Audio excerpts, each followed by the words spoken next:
Hey guys, welcome to a Saturday edition of Day in the Life of Vintage Classic Specialist.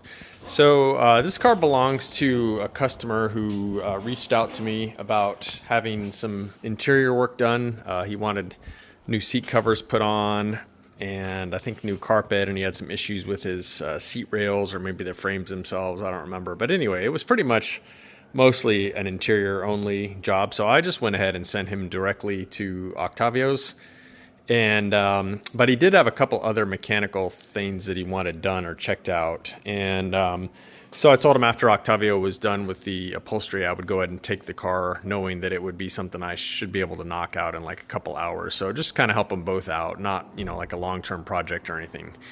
Anyway, so a couple things that he wanted done. The main one was that the car, I mean, it's pretty low now. But this is all the way up. So the car was about 7/8 of an inch, so almost an inch lower in the front. And this is the way he bought the car. I don't think he's really done much to it, but it seems like he's driving it a lot and enjoying it. But I think the front end was just scraping all over the place. It was sort of too low for his taste. And so when he first brought the car by and I looked at it, I saw it had an adjustable beam on it. And so, you know, I told him, hey, we should be able to raise the front end up, you know, some at least, and then kind of go from there with it. He also mentioned maybe raising the back, but I said, you know, let's raise the front and kind of see how you like that and go from there. So anyway, long story short, Octavio's shop finished up with the interior. Actually, let me go ahead and show you that real quick because it came out super nice as we expect from these guys. So the car is a 67, by the way, for those of you that haven't figured it out yet. But yeah, so they did a new, they made handmade a new carpet kit, and then they did the seats, the back seats, and I think that's it. I don't think they did. No, they didn't do the headliner, but yeah, seats, carpet, fixed some issues with the seat frames or seat rails, and got that all worked out. And so yeah, again, what it came to me was, oh my God, I can't even talk today. What it came to me for was to raise the front suspension, and then he had a weird thing in his steering wheel where if you grab a hold of the steering wheel, you could move it back and forth like this way, probably like an inch and a half or so. And so I was pretty suspicious that it was one of the flanges that connects the steering shaft or the steering box itself to the steering coupler, that rubber puck-shaped deal. And sure enough, the one on the steering box side was loose, and so it was allowing the whole steering shaft to move fore and aft. It wouldn't have actually come off. The bolt was actually pretty tight. Obviously not tight enough to prevent the shaft from moving in and out, but the way those are on there is the bolt itself kind of passes through like a flat spot on the shaft, and so it can only sort of rotate and slide so much without coming off. So as long as the bolt is in there, it's not dangerous in the way that you would have like if the steering totally came disconnected. So there's kind of some safety built in there. But anyway, so once I figured that out, just simple matter of like tightening down that bolt really, really tight, and that took care of that. So this is as high as the front of the car will go. This is with the beam all the way up. And it does have very short tires on it. These are, I think, what some people call smart car tires. They're like a 155 60. So it's a very short tire. It's like 22 inches high only. So if he wants the car higher, probably the easiest thing to do would be put on some slightly taller front tires. And I think he's got space in there where there wouldn't be a rubbing issue. So that would probably be my first suggestion. The back, of course, if he wants that higher, we can re-index the spring plates, which we can do that, no problem. The only thing is with these particular cars, with the, oh no, he does have short, okay, he's got the short spring plates on there, or short torsion bars. So yeah, we can do that without pulling the fenders. So pretty easy. Well, by easy, I mean it's still like a probably 3+ hour job, 3 or 4 hour job, half a day basically. But yeah, we can re-index the back.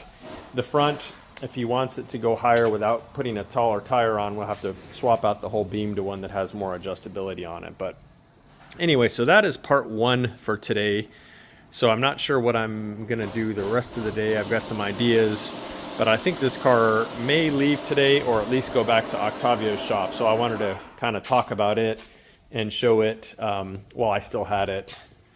Let's just pop the deck lid here real quick. So yeah, kind of a nice clean little stock looking motor. I don't know anything about it. If it's obviously not stock for this car because it is a dual port. But yeah, it's probably just like a 1600 dual port. But yeah, it seems to run well. The customer drives it quite a distance down here. I think he's like on the other side of LA or something. So seems to be a really solid running, driving little car. Just had, you know, some interior issues and then some issues with the steering and then more of a preference thing. He didn't like how low it was. So between Octavio's shop and mine, we got him pretty sorted out here. So that's it for now at least, and I will record some more a little later, splice these together, and you'll have your Saturday edition. So see you soon. Hey again, guys. Here is part two of today, Saturday's Day in the Life of Vintage Classic Specialist video.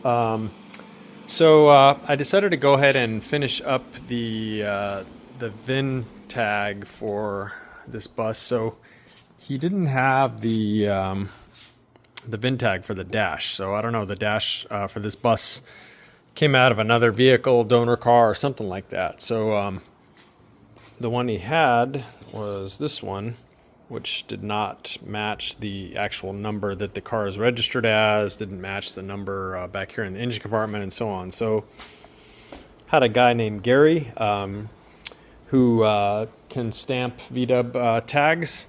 In fact, I think he did this one.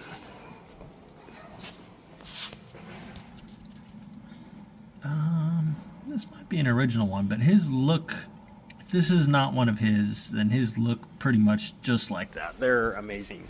So if anyone needs a VIN plate made, let me know. I can get you Gary's contact info. Anyway, he didn't have the correct stamp to make this, and so a couple things. One is he didn't have the little VW stamp to emboss those. And then he didn't have the numbers, the characters that were quite this big. So what he did was he stamped a bunch out with the biggest characters that he had, which are a little shorter, maybe a millimeter or so shorter than the ones that would supposedly have come on this bus.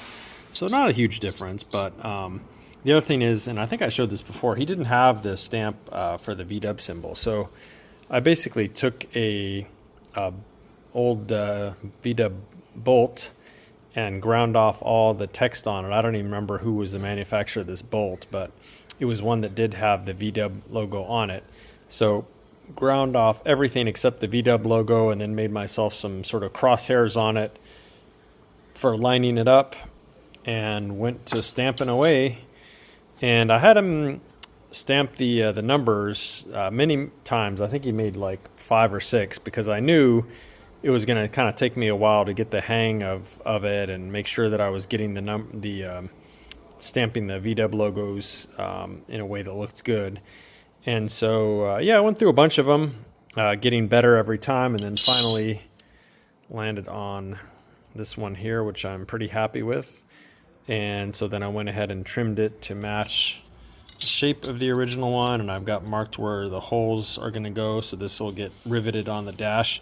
The other thing that I spent a little bit of time on is trying to get the finish correct. I don't really know what the finish is on this one.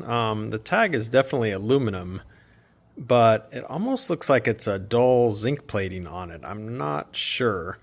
But the material as it comes was just way too shiny. So what I tried initially was to sandblast it, and that made it a little bit too dull. So then what I did was, after sandblasting it, is I took some steel wool to it, and I'm pretty happy with this finish. I mean, it's not an exact match to the original one, but I think it looks pretty good, and it's got about the right sheen, I think. The color is off a little bit, but you know, I don't think anyone's gonna notice or whatever, or care for that matter. But yeah, overall pretty happy with how that came out.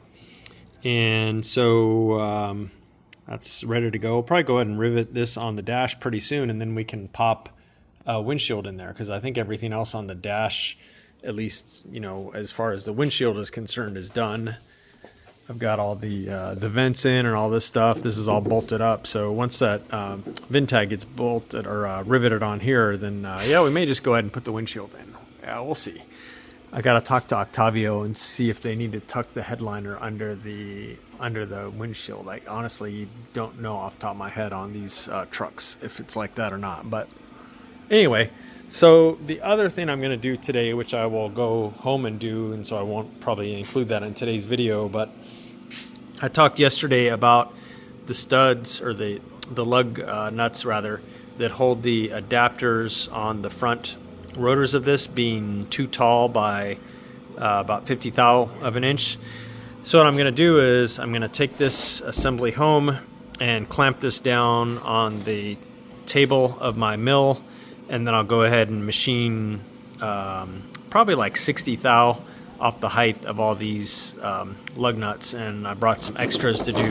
I just basically need 10, enough for both sides, but take home a few extras just in case, you know, one of them somehow gets screwed up or something. But yeah, I was trying to figure out how to hold these in my mill, and just wasn't really coming up with anything that I was happy with. And then I grabbed this and I was like, oh geez, there you go. So I actually put them on there with some B-dub lug bolts, and they're very secure. I'll go ahead and torque them down a little bit, and then yeah, just clamp this whole thing onto the mill table, and then I can start milling away at those. So there you go. So that is now it for today, guys.